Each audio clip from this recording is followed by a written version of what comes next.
مرنے کے بعد کون سا مقام ہے؟ خبر ہے، عالم قبر ہے.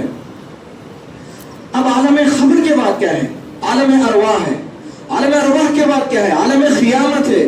قیامت کے دن سب کا حساب کتاب ہوگا. جو نیک ہوگا وہ جنت میں جائے گا، جو برا ہوگا وہ دوزخ میں جائے گا. تو جب نمازی پرہیزگاری زندگی بھر اس نے عبادت کی، روزے رکھے، حج کیے، سب کچھ کیا، ساری زندگی اللہ کو راضی کیا، لیکن انتقال ہوا، کیا سیدھا جنت میں گیا؟ مرنے کے بعد جنت میں گیا؟ نہیں گیا. کس لیے؟ اب مرنے کے بعد بھی تھوڑے اسٹیج پار کرنا ہے، تھوڑے لیول سے. مرنے کے بعد خبر ہے، خبر کے بعد جس طرح میں بتایا عالم ارواح ہے، اس میں تمہاری روح رہے گی. اگر جو بندہ گنہگار ہوگا اس کی روح کو تکلیف ہوگی. اب اس کے بعد عالم قیامت ہے. قیامت تک نیک انسان کو بھی ٹکنا ہے، تاکنا ہے، مطلب انتظار کرنا ہے. برے انسان کو بھی انتظار کرنا ہے. نیک انسان سو کو رہتا، لیکن جو برا انسان رہتا اسے خبر میں تکلیف ہوتی. تو بہرحال جو بھی ہو، مرنے کے بعد سیدھا جنت میں نہیں جاتا. مرنے کے بعد کوئی بھی اللہ کا دیدار نہیں کرتا. خبر ہے، عالم ارواح ہے، قیامت ہے، حساب کتاب ہے، ساری چیزیں ہیں. لیکن شہید کا مرتبہ اللہ تعالیٰ اتنا بلند کر دیا.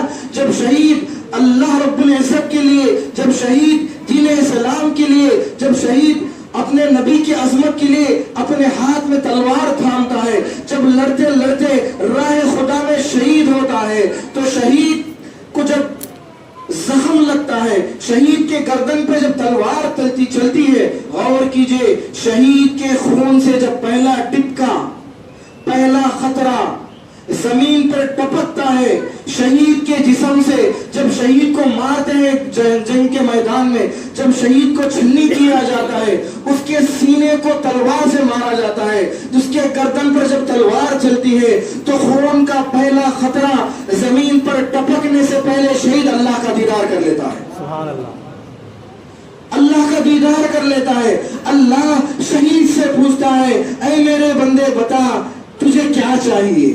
اللہ پوچھتا ہے، تو نے اپنی زندگی، تو نے اپنی جان میرے نام پہ قربان کر کے آیا ہے، اے میرے بندے بتا تجھے کیا چاہیے. شہید یہ نہیں بولتا کہ اللہ مجھے دوبارہ دنیا میں بھیج، میں ٹھیک ہو آتا ہوں. شہید یہ نہیں بولتا کہ اللہ مجھے جنت میں عیش و آرام سے رہنا ہے. شہید یہ نہیں بولتا کہ اللہ دنیا میں مجھے پھر سے بھیج، دنیا کی دولت دے، میں مستی مگن کر کے آتا ہوں. شہید یہ سارے باتیں نہیں کہتا. شہید اللہ سے کہتا ہے کہ اے اللہ، جو مزہ گردن کٹانے میں ہے وہ مزہ خدا کی قسم کون سی چیز میں نہیں ہے. شہید کہتا ہے، اللہ ایک بار میں اپنی گردن کٹا کر تیری بارگاہ میں شہید ہو کر آیا ہوں، اے اللہ اسی طرح ایک بار کیا 1000 بار بھی مجھے دنیا میں بھیج، میں پھر سے تیری بارگاہ میں شہید ہو کر آؤں گا. شہید کا یہ مقام ہے. اور جب شہید اللہ کا دیدار کرتا ہے تو شہید فوراً جو ہے جنت میں داخل ہو جاتا ہے. تو شہید کی عظمت یہ ہے، شہداء کا مقام یہ ہے. اب صالحین کی بات ہے، انبیاء کی ہوئی بات، اور اس کے بعد پھر صدیقین کی، اب شہداء کی بات ہوئی، اب صالحین. تو بہرحال شہداء کی اور ایک بات میں مکمل کرتا ہوں. خون کے 2 خطرے اللہ کے نزدیک بہت پسند ہے. خون کے 2 خطرے اللہ کو بہت زیادہ پسند ہے. قربانی، جب شہید اللہ کے بارگاہ میں شہید ہوتا، اس کا خطرہ زمین پہ ٹپکنے سے پہلے اللہ کا دیدار کر لیتا. اور دوسرا، جو بندے قربانی دیتے، قربانی کا جانور چاہے بکرا ہو یا گائے ہو، جو بھی ہو، اللہ کی رضا کے لیے قربانی دیتے، جب بکرے کو ذبح کرتے، جب گائے کو ذبح کرتے، اس کا خون کا پہلا ٹپکا زمین پر ٹپکنے سے پہلے اللہ قربانی دینے والوں کے سارے گناہوں کو معاف فرماتا ہے. تو یہ عظمت ہے خون کی. اب صالحین کی باری ہے. صالحین کون ہے؟ شہید وہ ہے جو اللہ کے لیے اپنی زندگی شہید کر دی، اپنی جان کو شہید کر دی. اب صالحین کی باری ہے. صالحین کون ہے؟ شہداء کے نقش قدم پہ چلے صالحین بھی. اب یہ اسٹیپ بائی اسٹیپ ہے. انبیاء کے بعد صدیقین آئے، صدیقین کے بعد شہداء آئے. صدیقین جیسا چلے شہداء ویسا چلے. اب شہداء جیسا چلے صالحین بھی انہوں بھی ایسی چلے. اب شہداء اللہ کے راہ میں اپنی جان قربان کر دی، اسی طرح صالحین اپنی ساری زندگی اللہ کے لیے صرف کر دی.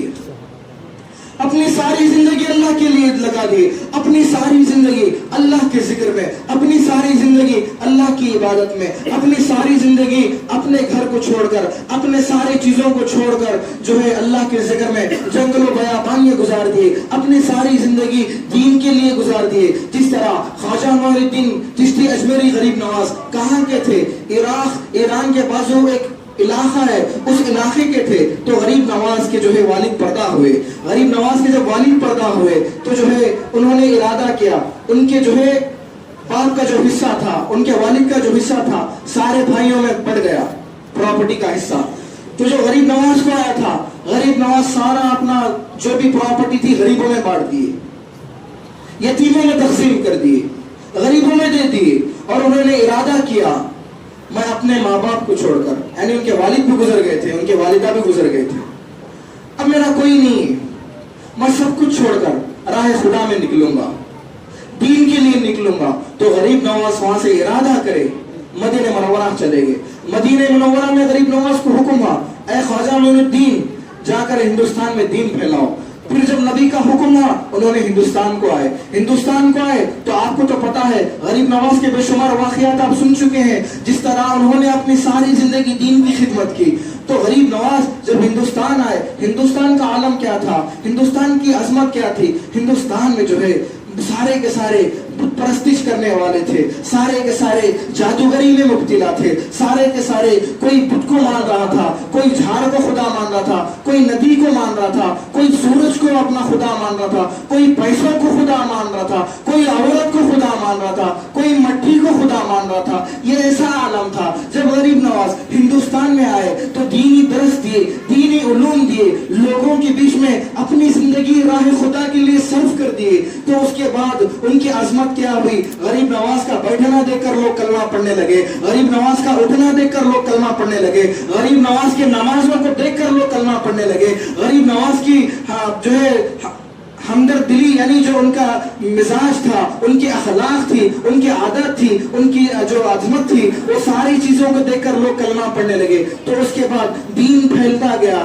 ہندوستان میں جو ہے دین کی عظمت بڑھنے لگی, دین کی رفاقت بڑھنے لگی. تو غریب نواز ساری زندگی دین کی خدمت کرے لیکن نکاح نہیں کیے.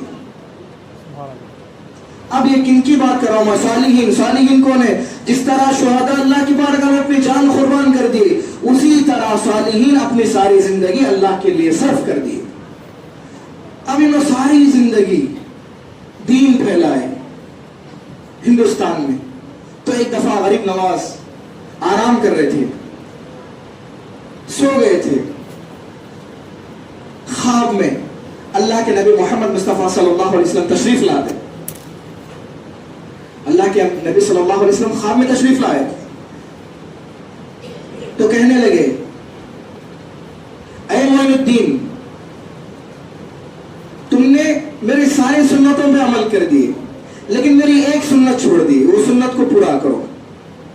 اب غریب نواز حیران ہوئے, کہنے لگے یا رسول اللہ صلی اللہ علیہ وسلم میں نے اپنی ساری زندگی اسلام کے لیے صرف کر دی, میں نے اپنی ساری زندگی رضائے الہی اور آپ کے سنتوں پہ, آپ کے حدیثوں پہ عمل کرتا گیا. یا رسول اللہ اپنی ساری زندگی میں نے صرف کر دی, میں کون سی سنت چھوڑ دیا؟ تو اللہ کے نبی بولے اے معین الدین نکاح چھوڑ دیے, نکاح کرو. کیا بولے؟ نکاح چھوڑ دیے, اب نکاح پورا کرو. تو جب غریب نواز کی عمر کیا تھی غور کیجئے, غریب نواز کی عمر تھی 90 سال کی عمر. کتنے سال کی تھی؟ 90 سال کی عمر تھی. 90 سال یا 90 پہ 2 سال کی عمر تھی. تو جب خواب میں اللہ کے نبی کا حکم ہوا تو انہوں نے اس کے بعد صبح اٹھے نکاح مکمل کر لی. کیوں؟ نبی کی سنت کو پورا کر لی.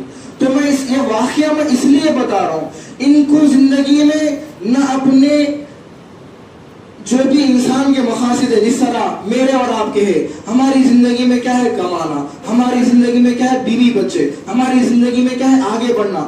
تو ان کی زندگی میں اللہ کو یاد کرنا, اللہ کا قرب حاصل کرنا, اللہ کی عبادت کرنا. تو بہرحال یہ صالحین ہے جس طرح انہوں نے زندگی گزاری. تو اب نبی کا حکم ہوا, سنت پوری ادا ہو گئی, نکاح کر لی, اس کے بعد جو ہے ازواج زندگی میں مصروف رہے. تو بہرحال جس طرح اللہ رب العزت فرما رہا یہ میرے 4 بندے ہیں جو انبیاء ہے, صالحین ہے, شہداء, انبیاء ہے, صدیقین ہے, شہداء ہے, صالحین ہے, جس طرح ان پر میرا انعام نازل ہوا, انہوں نے ساری زندگی سیدھے راستے پہ چلے, اسی طرح ان کو دیکھ کر تم بھی فاعتبروا یا اولی الابصار, اے عقل رکھنے والوں, ان واقعات کو دیکھ کر کچھ سبق حاصل کرو. جس طرح انہوں نے اپنی زندگی گزاری, اسی طرح ان کی زندگی کو تم اپنی زندگی میں شامل کر لو, ان کی زندگی کو اپنی زندگی بنا لو. انہوں نے جس طرح اللہ اس کے رسول کو راضی کیا, اسی طرح تمہارے اندر بھی ایک نمونہ پیدا کر لو کہ ہم بھی اللہ اس کے رسول کو اسی طرح راضی کریں گے. اللہ رب العزت کی بارگاہ میں دعا ہے کہ رب کریم, رب ذوالجلال, مجھے اور آپ کو, تمام مسلمانوں کو, اے اللہ ہم سب کو اهدنا الصراط المستقیم پر چلا, اے اللہ ہم سب کو سیدھے راستے پر چلا, اے اللہ ہم سب کو, اے اللہ گمراہی سے بچا لے, اے اللہ ہم